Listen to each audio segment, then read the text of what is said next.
பாஜக ஆட்சியை வீழ்த்தணும் அப்படின்னா திமுகவும் தாவேகாவும் ஒரே நிலை இணையணும் மாதிரி திருமாவளவன் சமீபத்தில் பேட்டி கொடுத்தாரு. நான் தான் ஆரம்பத்திலே சொன்னேன், 2029 பாராளுமன்ற தேர்தலில் மீண்டும் பிரைம் மினிஸ்டர் தான் வருவார் எந்த சூழ்நிலையிலும். இன்னைக்கு திரிணாமுல் காங்கிரஸ் அவங்களுடைய ஐஎன்டிஐல இருக்கிறாங்களா? இல்ல. இன்னைக்கு இப்போ திமுகவில இருந்து ஐஎன்டிஐ கூட்டணியில் யாரும் இருக்காங்களா? இல்ல. ஆனால் எந்த சூழ்நிலையும் பாரதிய ஜனதா கட்சி ஆளுங்கட்சியா வருவதை யாராலும் தடுக்க முடியாது. அதற்கு இப்பொழுது எல்லாம் பேசிக் கொண்டிருக்கிறார். தொழில்துறை அமைச்சர் அரசு பள்ளியில போயிட்டு குழந்தைகள் யாருங்க? இல்ல, அதனால தானே அங்கேயும் ஒரு கால் வச்சிருக்காரு, இங்கேயும் ஒரு கால் வச்சிருக்காரு. அவர் ஏண்டா போனோம்னு நினைக்கிறாரா அல்லது இங்க ஏன் இருக்கிறோம் என்று நினைக்கிறாரா என்பதை ஒரு தெளிவுபடுத்தினா நல்லா இருக்கும். பாட்டாளி மக்கள் கட்சி தாவேகாவோடு நெருங்குவதால் இந்த முடிவை எடுக்கக்கூடிய ஒரு நிலைக்கு தள்ளப்பட்டிருக்கிறார் திருமாவளவன். அந்த மாதிரி ஒரு கேள்வி இதுவரை நான் கேள்விப்படல. இப்ப நீங்க சொல்லிதான் அதை பத்தி தெரியுது. தொழில்துறை அமைச்சர் சார் அரசு பள்ளியில போயிட்டு ஆய்வு நடத்திட்டு குழந்தைகளுக்கு ஆங்கிலம் பேச வரலன்ற மாதிரி ஒரு ரீல்ஸ் ஒண்ணு வெளியாயிருக்கு. பல்வேறு தரப்பும் எதிர்ப்பு தெரிவிச்சிருக்கிறாங்க. அதாவது அமைச்சர்கள் ஆய்வு பண்ணதுல தவறு இல்லை. ஆனா அங்க போய் அந்த குழந்தைய மிரட்டுற துணியில அந்த குழந்தை கை கட்டி நிக்குது. ஒரு அமைச்சர் போய் இங்கிலீஷ்ல வாட் இஸ் யுவர் ஃபாதர் அப்படின்னு கேட்டா அது அந்த குழந்தை நடுங்கி போய் இருக்குது. அது அடிமைத்தனம் போல நடத்தியிருக்காங்க. உண்மையிலே தமிழக வெற்றி கழகத்தினுடைய அமைச்சர் நான் வன்மையாக கண்டிக்கிறேன். ஆனா அதே குழந்தை திருப்பி அந்த டீச்சர் கேட்கும் போது அழகா எல்லாத்துக்கும் பதில் சொல்லுது. உங்க அப்பா என்ன தொழில் பண்றாங்க, என்ன கேள்வி கேட்குற, எல்லா பதிலும் சொல்லுது. நீங்க போகும்போதே 2-3 கேமரா தூக்கிட்டு போய் இந்த சினிமா ஷூட்டிங் மாதிரியே தான் நடந்துட்டு இருக்கு. இப்பவும் முதலமைச்சர் தான் ரீல்ஸ் பண்றாருன்னா எல்லா அமைச்சரும் ரீல்ஸ்ல தான் நடந்துட்டு இருக்கு. ஆனா இன்னைக்கு எந்த விதமான ஒரு நல்ல விஷயங்களும் இன்னைக்கு நடக்கல. ஆனா இன்னைக்கு ரீல்ஸ் போடக்கூடாதுன்னு சொல்றாங்க. அதை தொடர்ந்து போயிட்டு இருக்குது. இல்ல, அமைச்சர்கள் 3-4 கேமராவோட போய் குழந்தைய போய் மிரட்டும் போது எந்த குழந்தையும் பயப்படத்தானே செய்யும்.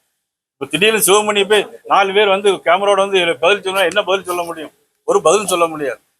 ஆனா குழந்தைய அடக்குமுறையை பண்றது தவறு. அது அதே குழந்தை ஆங்கிலத்துல அழகாக பதிலும் சொல்லியிருக்கிறது. தமிழக வெற்றி கழகத்தினுடைய 50 நாள் ஆட்சி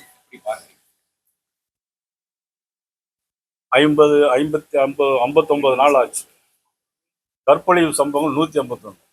ஒரு நாளைக்கு 3 கற்பழிவு சம்பவம் நடக்குது. 2 நாளைக்கு ஒரு தடவை 3 தடவை படுகொலை நடக்குது. 3 நடக்குது. ஒரு நாளைக்கு 3 கற்பழிப்பு சம்பவம், 2 நாளைக்கு 3 படுகொலை, 75 மற்ற இதர குற்றங்கள். இதெல்லாம் தமிழ்நாட்டில் இன்னைக்கு நடந்துட்டு. நான் சொல்றது இந்த ஆட்சியை நான் குறை சொல்லலை. இதை ஏன் தடுக்க முயற்சிக்கவில்லை? உங்களுக்கு ஒரு ஆட்சி வந்த பிறகு குறைந்தபட்சம் ஒரு 6 மாதமாவது அவகாசம் கொடுத்து இந்த ஆட்சியை எப்படி நடைபெறுகிறது என்பதை பார்க்க வேண்டும் என்பதுதான் எல்லா எதிர்கட்சியினுடைய ஒரு தர்மம் கூட. ஆனால் வந்த புதுசில் இதையும் ஏன் தடுக்கவில்லை என்பதுதான். ஆட்சியை குறை சொல்ல, அமைச்சர்கள் ரீல்ஸ் பண்ண வேண்டாம். இதுதான் எங்களுடைய குற்றச்சாட்டு. நண்பர்கள் ஜான் ஆரோக்கியசாமி அவங்க எல்லாம் எல்லா கூட்டங்களையும் கலந்துக்கிட்டாங்க, அமைச்சரவை கூட்டங்களை கலந்துக்கிட்டாங்க. இது எப்படி சரியானது தானா? அவருக்கு எதுவும் அந்த அமைச்சரவையில் இடம் கொடுக்கறதுக்கான நடவடிக்கைகள் முன்கூட்டியே திட்டமிட்டு இது பண்ண அது மிகப்பெரிய தவறு. ஒரு அமைச்சரோ முதலமைச்சரோ பதவி ஏற்கும் போது, கவர்னர் பதவியேற்புல நடத்தி வைக்கும் போது அவங்க என்ன சொல்லணும் அப்படின்னாக்கி, நாங்கள் இறைவனுடைய சாட்சியாக நடைபெறுகின்ற விஷயங்களை நேரடியாகவோ மறைமுகமாகவோ நேராகவோ யாருக்கும் தெரிவிக்க கூடாது அப்படிங்கிற ஒரு சத்திய பிரமாணம் எடுத்து தான் ஆட்சிக்கு வர்றாங்க. ஆனா அப்படி இருக்கும்போது ஒரு அமைச்சரவை கூட்டத்துல ஜான் ஆரோக்கியசாமியும் விஷ்ணுவும் எப்படி கலந்துக்கிட்டாங்க? அது சத்திய பிரமாணத்துக்கு எதிரானது, சட்டத்திற்கு புறம்பானது. இவங்களுக்கு அமைச்சரவை எப்படி நடத்த வேண்டும், அமைச்சரவையில் யார் யாரெல்லாம் இருக்க வேண்டும் என்பதெல்லாம் தெரியவில்லை. இங்க ஒரு பக்கம் இப்படி பாரதிய ஜனதா கட்சிங்கிறது தமிழக வெற்றி கழகத்தினுடைய ஆட்சி தொடர்ந்து குற்றம் சாட்டி வரீங்க. என்னென்ன தகவல்களை தொடர்ந்து சொன்னாலும் கூட எதிர்கட்சிகள் அவங்க தமிழகத்தில் நடக்கக்கூடிய ஆட்சி பாஜகவினுடைய மேற்பார்வையில தான் நடக்கு, அவங்க தான் வழி நடத்துறாங்க அப்படிங்கிற மாதிரி குற்றச்சாட்டுகளை தொடர்ந்து கம்யூனிஸ்டுகள்லாம் தொடர்ந்து குற்றச்சாட்டுகள் வைக்கக்கூடிய நிலை தான் இருக்கு. அதாவது அவங்க தான் கூடயே இருக்காங்க, நாங்க எதிர்த்து விமர்சனம் பண்ணிட்டு இருக்கோம். இதை போய் பாஜக மேற்பார்வை நடக்குன்னு சொன்னா அது எப்படி ஒத்துக்கொள்ள முடியும்? கரூர் சம்பவத்துக்கு பிறகு நாளைக்கு முதலமைச்சர் கரூருக்கு போறாரு. பாதிக்கப்பட்ட குடும்பங்கள்ல 32 பேருக்கு அரசு வேலை வழங்குறாரு. இல்ல, அது நான் பதில் சொல்லிட்டாங்க. செந்தில் பாலாஜி ஆட்சியை கவிழ்ப்பதற்கான சதி கரூரோட இடைத்தேர்தலை கணக்கு பண்ணி அவர் அரசு பண்ண முயற்சி செய்தாங்க. இல்ல, அது செந்தில் பாலாஜிட்டு தான் கேட்கணும். அவங்க யார்கிட்ட பார்த்தாங்க என்னங்கிறது அவங்கள்ட்ட தான் பார்க்கணும். இடைத்தேர்தலை மனசுல வச்சுதான் இது போன்ற செயல்களில் ஈடுபடுறாங்கன்னு சொல்லி இல்லை, அதை பற்றி நான் எதுவும் கருத்து சொல்ல முடியாது. இல்ல தமிழ்நாடு அரசியல்ல இதற்கு முன்பு இல்லாத வகையில எம்எல்ஏக்கள் ஒவ்வொரு கட்சிக்கு ரிசைன் பண்ணிட்டு போறதோ அல்லது குதிரை பேரம்ங்கிற ஒரு விமர்சனம், இந்த அரசியல் களம் அப்படிங்கிறது தமிழ்நாட்டுக்கு ஒரு மிக மோசமான ஒரு அரசியல் நகர்வை நோக்கி போயிட்டு இருக்கிறதா பாக்குறீங்களா? இல்லை, நிச்சயமா இது மாதிரி ஒரு மோசமான அரசியல் தமிழ்நாட்டில் இதுவரைக்கும் நடந்தது கிடையாது.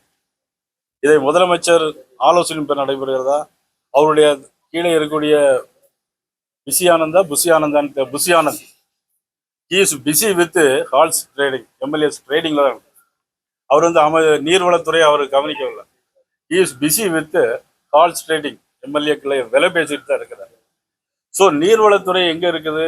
இன்னைக்கு காவிரியில தண்ணி இல்லை, மேட்டூர் டேம் காய்ச்சிருக்கு, தண்ணி எப்படி கொண்டு வரணும்? ஜூன் மாதம் இன்னைக்கு காவிரி டெல்டாவில் நாற்று பாய் நடணும். ஆனால் இதுவரைக்கும் இன்னைக்கு ஜூலை 2 மாதம் ஆச்சு. ஆகஸ்ட் செப்டம்பர்ல அறுவடை பண்ணணும். ஆனால் இன்னைக்கு தண்ணியே இல்லை, நாற்றே நடலை. இதை பற்றியெல்லாம் கவலைப்படாமல் தமிழகத்தில் எம்எல்ஏக்களை விலை பேசிக்கொண்டு இன்றைக்கு குதிரை பேரம் நடந்து கொண்டிருக்கிறது. செய்திகளை உடனுக்குடன் தெரிந்து கொள்ள கீழ்கண்ட கேபிள் மற்றும் டிடிஹெச் நெட்வொர்க்குகளில் எம்நாடு செய்தி தொலைக்காட்சியை காணுங்கள். பாதகம் செய்பவரை கண்டால் நாம் பயம் கொள்ளலாகாது பாப்பா. மோதி மிதித்து விடு பாப்பா, அவர் முகத்தில் உமிழ்ந்து விடு பாப்பா. அண்மை செய்திகளை உடனுக்குடன் தெரிந்து கொள்ள இணைந்திருங்கள் எம்நாடு தொலைக்காட்சியுடன்.